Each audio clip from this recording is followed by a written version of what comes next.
Welcome, everybody, to Mud Flood Was Armageddon. The Mud Flood was the Armageddon. Don't let them tell you anything else unless they're willing to debate you or me in a fair and honest way. No fisticuffs. I wrote a story today, part of a great, really a great Lord's Day, and I did find time. I want to share the story, how to witness if you're in the university system. Realize they are the ivory tower, the secret societies, the skull and the bones. They started in the schools they wanted to normalize with their side of the story that included no King Jesus, no flat earth nation, no golden age past. Those days are over now. Let's do the share the screen thing. Show this. There is that. Show these. I got the PDF thing. Got a screenshot here. I showed that earlier. That's the wrong way. So the Lyceum magazine, how shall they spend it? Spend what? Your tax money. You're going to spend it anyway. So they wanted the economy.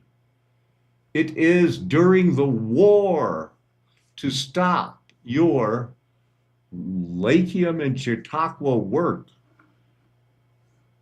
The economy goes on with it. The money is going to be spent. Every other town in America flocking into theaters, parks, and other places for amusement. You're going to pay money. Do it in our downtown. Isn't that always the story? They want your money, man. So I had to write a revised fiction, 1,000 words, and it's worth 100 points. Where is it? Don't tell me I didn't download the PDF. What's this? Oh, that's just proof. Let me go to this other story here.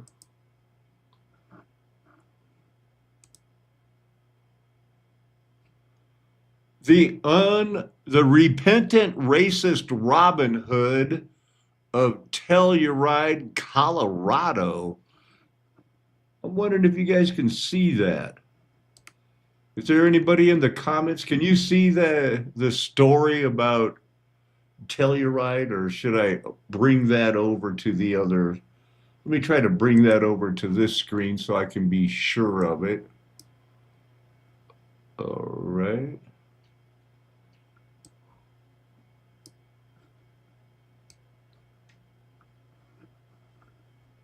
Looks like it doesn't want to go in there. I'm going to close all the other ones.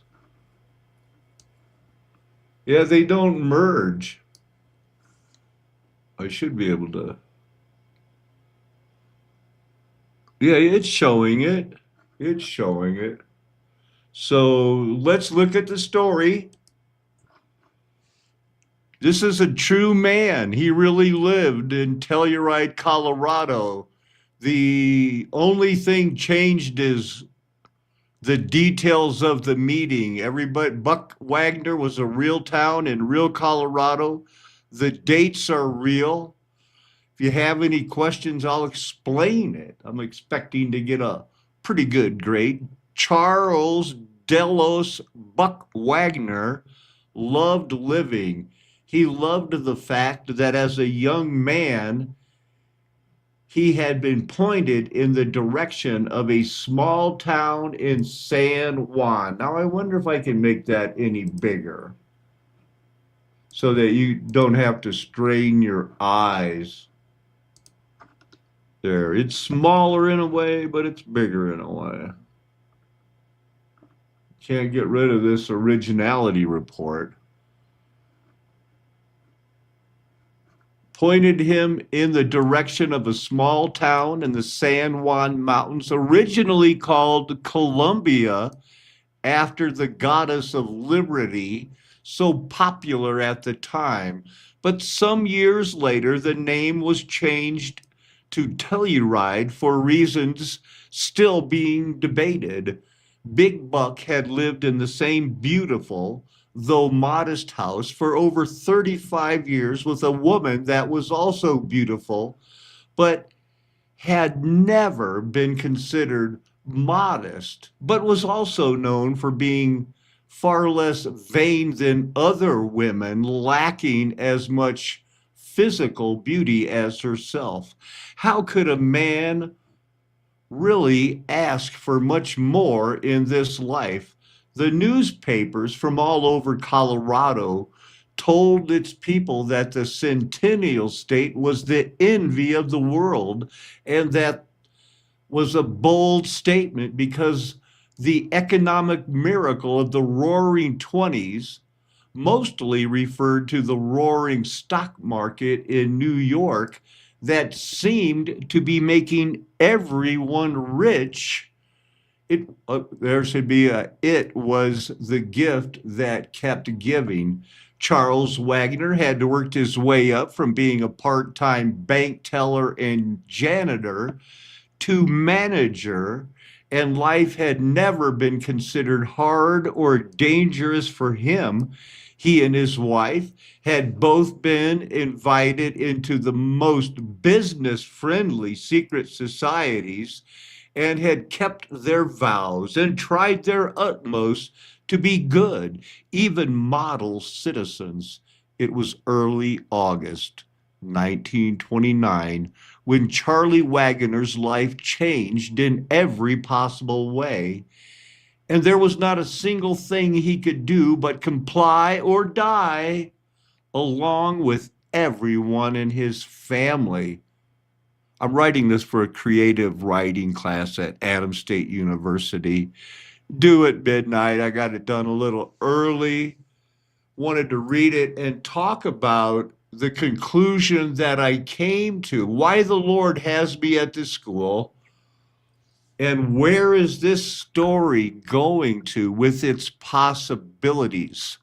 Continuing the story on the second page, the Wagner's house had been purchased from Sears and Roebuck's, that's conjecture, catalog, and was as solid as a rock, like he thought his life had been before the meeting he had just been called to late this afternoon. When he opened the door, his wife was waiting with what would have been a furrowed brow if his wife had been prone to wrinkles. She did not have to say anything. She simply opened her palms and widened her eyes in what appeared to be an almost impatient way. Buck understood her curiosity. If she had been called to a secret meeting of a real secret society, he thought he probably would have been waiting on the front porch like a child waiting for the Wells Fargo delivery truck. How could he share what he had just been told about the world he thought he knew so well, and was worthy of the love he felt about being born in the greatest nation in the world? Sit down, sweetie. I need to explain that every single thing we have been taught is a lie, Buck said as he walked to her and gently guided her to the sofa. Yeah, we all read these in class for our finals, you know. I'll be reading it with a little more emphasis.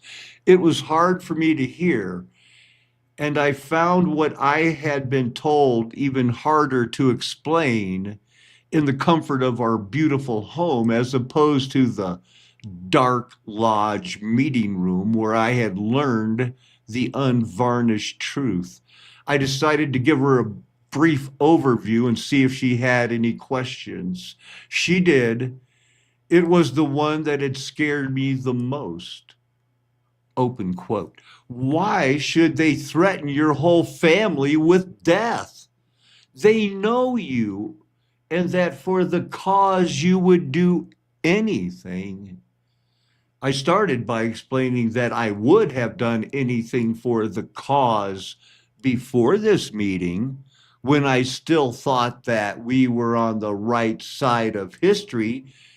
She was horrified to remember that almost all biggest and most secret societies had death vows, that all members were warned that they must never reveal secrets or deny due service to the master of the local lodge. She, like me and everyone else, thought that was something that was real in the 1820s, not the modern world of 1929. I had gone to the secret meeting a different man. I knew I was an educated man of the world. I was a strong supporter of science and medicine being introduced in this modern post-war era. People in my circles had always supported Charles Darwin and his new eye-opening theories, always wanting to be morally upright with no extra baggage of old-fashioned thinking. The white race was on top for a reason, and the United States had passed the one drop rule. In quotes, if you Google that, you'll find out the horrifying truth. In early 1900, in most states in the Union, my friends and I were thrilled when Piltdown Man was discovered in 1912 and was declared to be Darwin's long missing link to our common ancestor, the baboon. I don't know if that needed a comma there or not. As it turns out, I was lied to all along. Turns out that Darwin's extraordinary claims needed extraordinary proof that too elusive for way too long. So the ivory tower faked the proof, and it plans on continuing to use it and lie to everyone. Also, it was hard, but she took it well. I explained that with the new intelligent test, it turns out white people are not the smartest or the fittest race in the world. The why we were lied to was the easy part. The fact that I was part of the plan to bring in a new world order was a different kind of enlightenment. The much beloved stock market will be crashing at the end of October, and the United States will confiscate private owned gold for some reason I did not understand. I was to play a part of a local, smarter than average banker that swindles the rich of New York and save my small town from the coming financial doom planned for everyone else that is not like me. Turns out my mysterious middle name, Delos, is connected to the Delano family. That's conjecture. And they take care of their bloodlines. And this has been planned for decades. As the future Robin Hood of Colorado, I have no choice but to do my assigned task. I do not have to like it, but I will not risk my family. I left the meeting as if I was on board with this new world order and reassured them that if that was the plan, I was ready to do my part. I played it that way because I wanted to ask why and what is the long-term plan. Turns out they are going to let the big cities burn in about 100 years and start over with Colorado to be the capital of some type of restored new union. I guess the long-term plan is to better market the water that flows from the San Juan Mountains. And the only way for that to happen is something they called a zombie apocalypse, whatever, as if anyone would ever invent a vaccine that changes mDNA. Well, there it is. That's the story I wrote. I hope that you could read it. There, very good. Thanks. Appreciate that. So that's the story. Now, the deal with the water, what I'm trying to tie it into is that I remember in Las Vegas, North Las Vegas, first grade, hearing about, the mine everything around Las Vegas, and they were using gold as an example. Even first graders knew it was expensive. And they said, but what would be more valuable if you were stuck outside of town about 10 miles and you didn't have any water? Would you rather have a gold coin in your hand or a glass of water? And sometimes those lessons stick with you. Now, Colorado, the Rio Grande, the Colorado, the Alamosa, a number of rivers. Everything that's not the Mississippi basically is Colorado, fresh water. But it goes to Texas, New Mexico, Nevada, Arizona, and the nation of Mexico. They use all the water. I think that's why they have the airport underneath Denver right now. And they have 15 military bases surrounding Denver. They're doing something. Short season people know that they're going to come to get us. They're going to want to kill us. They've got a plan, and they're going to stick to it. Now, I did stumble on a couple of other things I'll share with you now. If they're going from 3-4% into a 6-7-8% Zombies. loan on millions or trillions of dollars cumulatively, heck no. Okay, and we know they're not going to boost their earnings. They're not making enough now. If they couldn't make enough to pay the interest when they borrowed at 0, 1, 2%, how are they going to do it now? Says it won't be easy, even if the Fed were to continue with cuts. The borrowing costs for small companies, zombie companies, are still multiples higher than historic averages. That's according to Liz Saunders, Chief Investment Strategist. So anyway, the money's going away. Look at this.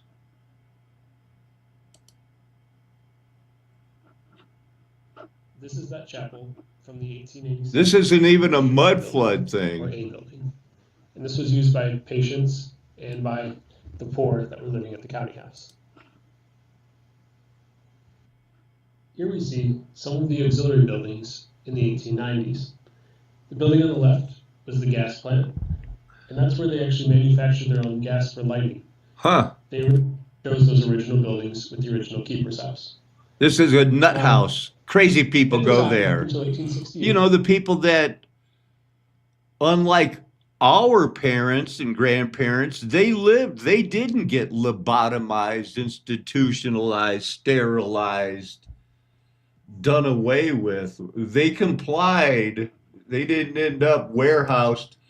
And again, they're everywhere. But it's not all bad, right? RJ wanted you to see this. It's voluntary.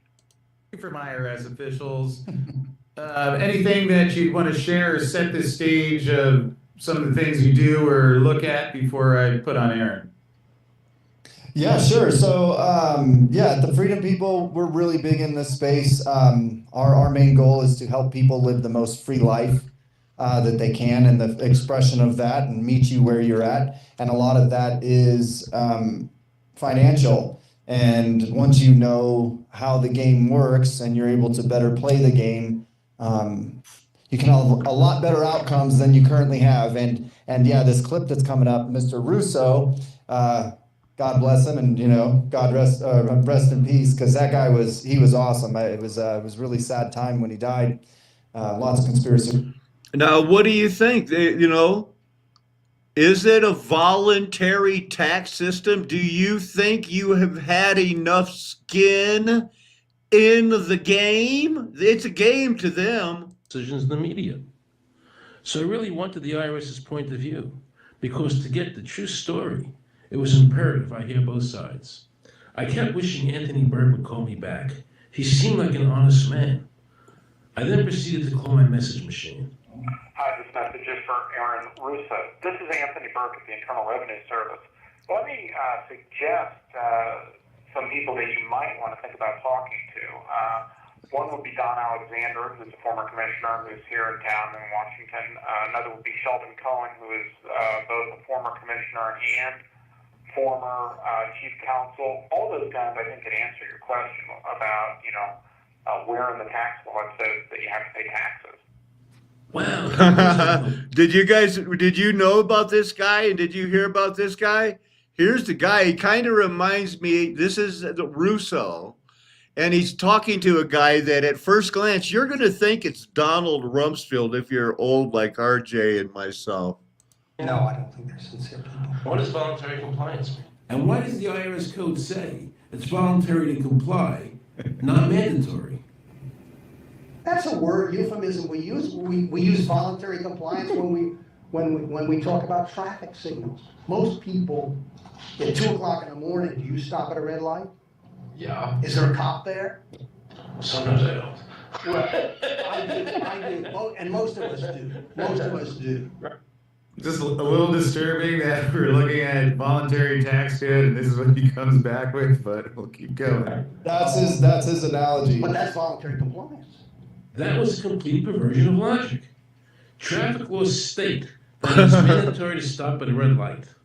The IRS code says So you voluntary to see comply. that the title of Mandatory this, and voluntary are the complete opposite of each other. it really is. He corners this guy. Not paying a tax on their labor when the Supreme Court said they don't have to. Doesn't the IRS code have to be in compliance with the Supreme Court? That's my Aaron, hearing. this is a waste of time. Well, let me Because just. whatever I say, you're not going to believe. He's right. I don't believe him. When corners evade. He wants us to believe we should obey the IRS code, which is being enforced in violation of the many Supreme Court decisions. If the Supreme Court made a decision. Thank you, Aaron. I think we're finished. I'm sorry, Mr. Cohen, in doing that. Well, I'm sorry that you constantly re-argue the point. You're liable because the law says that you're liable, But and the that's- courts say the law says you're liable, and that's why you're liable. You see, he's talking about the lower courts, who are not in compliance with the Supreme Court, as they have to be. Doesn't the court have to be in compliance with the Supreme Court? The Supreme Court has so held. Where? You caught me unprepared. I'll come back. Well, I don't want to do that. But let me ask you, It goes on. Voluntary compliance. There's that. No, I need to go here because I had a couple of things about pipe organs pulled up because there's this one pipe organ, largest totally outdoor pipe organ, 1915, pretty close to the time I was talking about when they were saying, we are baboons from a big bang. I know people like these things. I like them too. That's a later addition. It's not, that's the largest. This is another famous one by Lake Erie. The Chautauqua Institution had it made. Turns out they're a utopian society type of a situation. But these things, what was it for?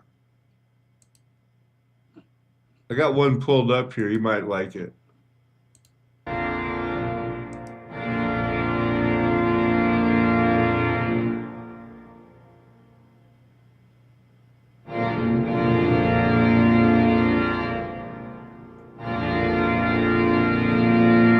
You'll recognize this next part.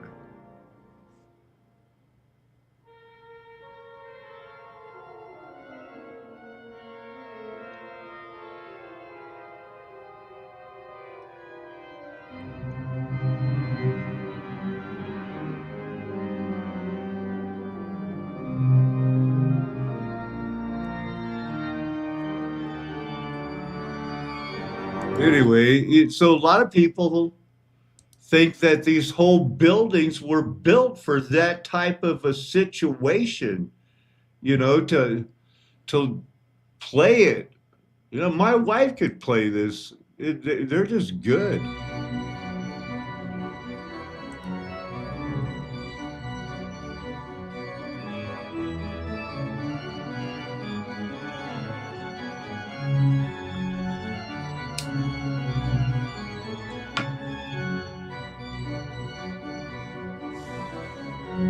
It does seem, there are good people, bad people, people that don't know they're bad, people that want to do something like a Chautauqua movement.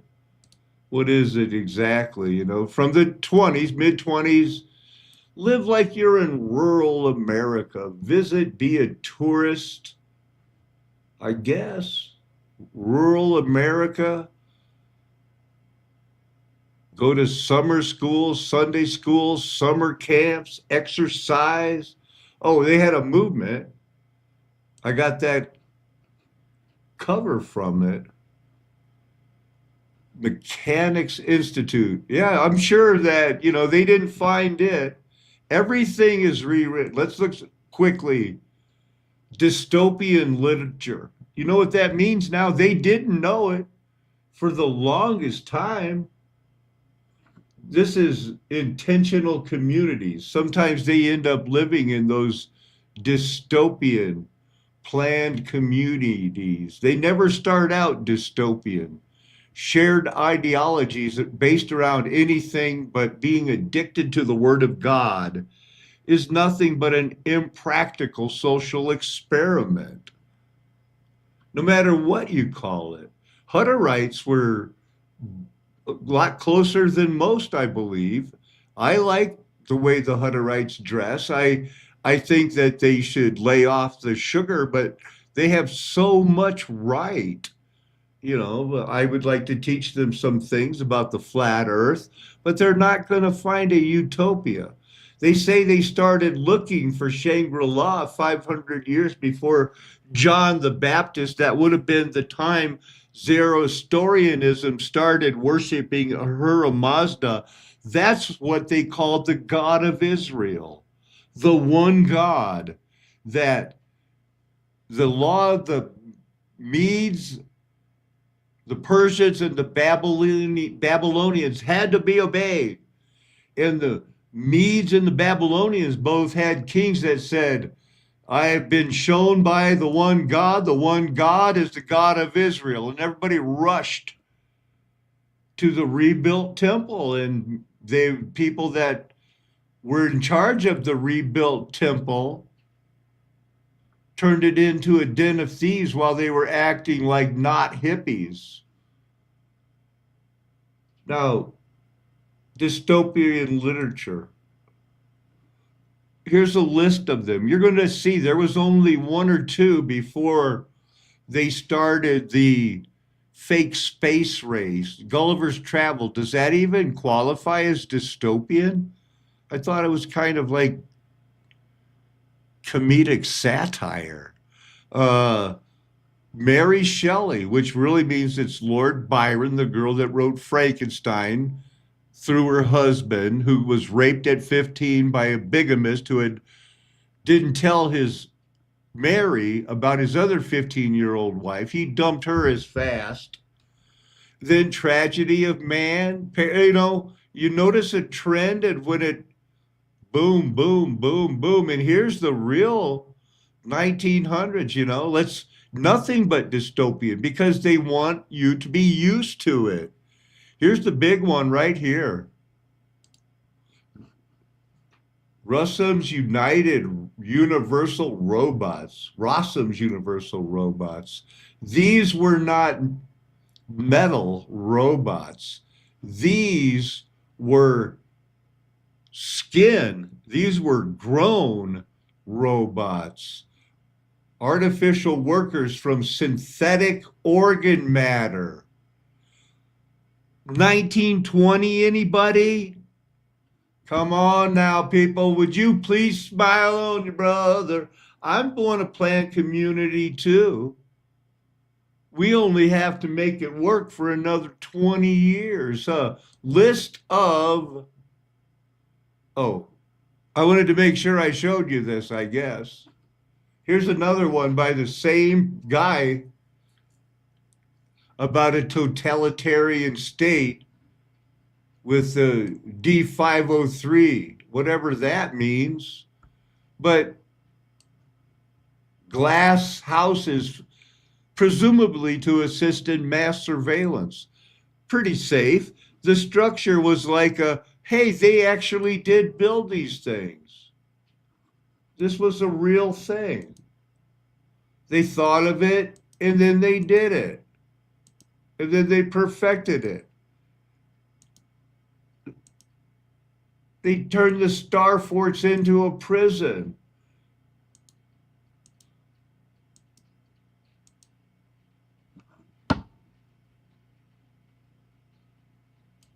Did we look at Matthew?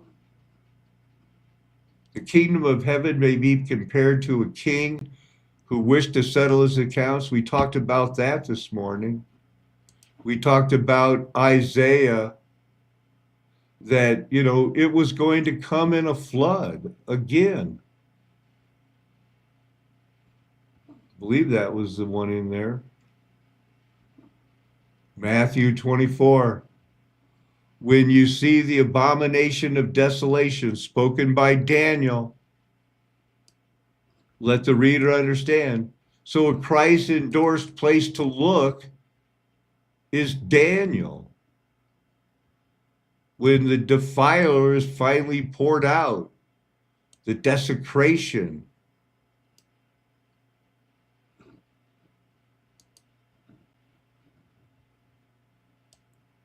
$290 years based on their calendars, because that's all we have to go on. We don't know what real year it is, but we do know that the Bible deals with real years. September 11th, 9/11, 2001. You take 290 days from that, it goes back to 1711 in the Gregorian calendar. They promise, there's this from the time of the desolation. There's another 45 years where something has to happen. Well, the words were shut up and sealed until the time of the end. This is the end, the last 45 years. 290, 335. That's 45 years. There's 20 years left of it. It's going to be a war for water. And there's only been the admonition for a generation to beat their swords into plowshares and not draw a line in the sand, to run back to the mountains and hide and pretend it's a game, be the last ones found, because some are going to be saved when fire comes down and Satan will join the beast and the false prophet, and we will have the great white throne of judgment. That's the way it's going to be until more veil is lifted. Amen. Hallelujah. Aho. Aloha. Arrivederci. Ciao. Sayonara. Auf Wiedersehen. Man. Adios, amigos. That's how I like to say.